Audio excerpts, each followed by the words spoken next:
Junior ডাক্তারদের আমরা পাশে আছি, সাথে আছি, ওরা আমাদেরই কাজটা এগিয়ে দিচ্ছে, আর কিছু না।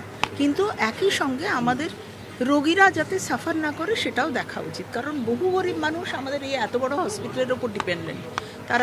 তাদেরকে আমরা যতটা পারছি করছি, কিন্তু সেটা আমাদের সাধ্যের অতীত যে ওদের হেল্প ছাড়া আমরা করে উঠতে পারবো না। আলটিমেটলি যে ছেলেমেয়েরা এত কষ্ট করে এত দূরে আন্দোলনটাকে এনেছে, সবটাই তাদের শুভবুদ্ধির উপর নির্ভরশীল। যদি অ্যামেন্ডমেন্ট করে আমাদের বিভিন্ন মেডিকেল কলেজকে সেন্ট্রাল সিকিউরিটির আওতায় আনা যায়, এটা একটা সাজেশন আমি বলেছি।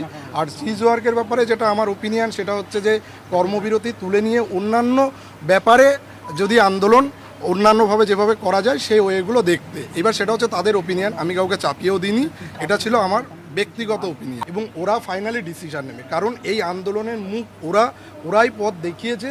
এবার ওরাই যে ডিসিশন নেবে সেই ডিসিশনকে আমরা ওয়েলকাম জানাবো। আমরা সিনিয়ররা হয়ে আমরা শুধুমাত্র কিছু ওপিনিয়ন বা সাজেশন দিতে পারি। আমাদের সিনিয়রদের সাথে একটু বসছি, আমাদের ফ্যাকাল্টি যারা আছেন তাদের সাথে কথা বলবো ওনারা কি চাইছেন, কারণ অবভিয়াসলি ওনারা যেহেতু প্রথম দিন থেকে আন্দোলনের সাথে আছেন, এখনও রয়েছেন, আমাদেরকে বিভিন্ন ইনপুট দেয়, আপনারা দেখতে পাচ্ছেন সমস্ত সিনিয়ররা আসছে, তো সেই জায়গায় দাঁড়িয়ে ওনাদের কথাগুলো শুনবো। মূলত সিনিয়র ডক্টররাই ডিউটি করছেন, আর কর্মবিরতির যে জায়গাটা ছিল সেটা এখনও আছে, তবে কিছু কিছু ইমার্জেন্সি জায়গায় মানুষজনকে যেতে হচ্ছে, আর কর্মবিরতিটা চলছে। আমি আগেই বলেছি জুনিয়র ডাক্তাররা কিভাবে আন্দোলন করবেন, কর্মবিরতি করবেন না তাদের বিষয়। আমরা আমাদের যে অবস্থান সেই অবস্থান আমরা স্পষ্ট করে বলে দিয়েছি।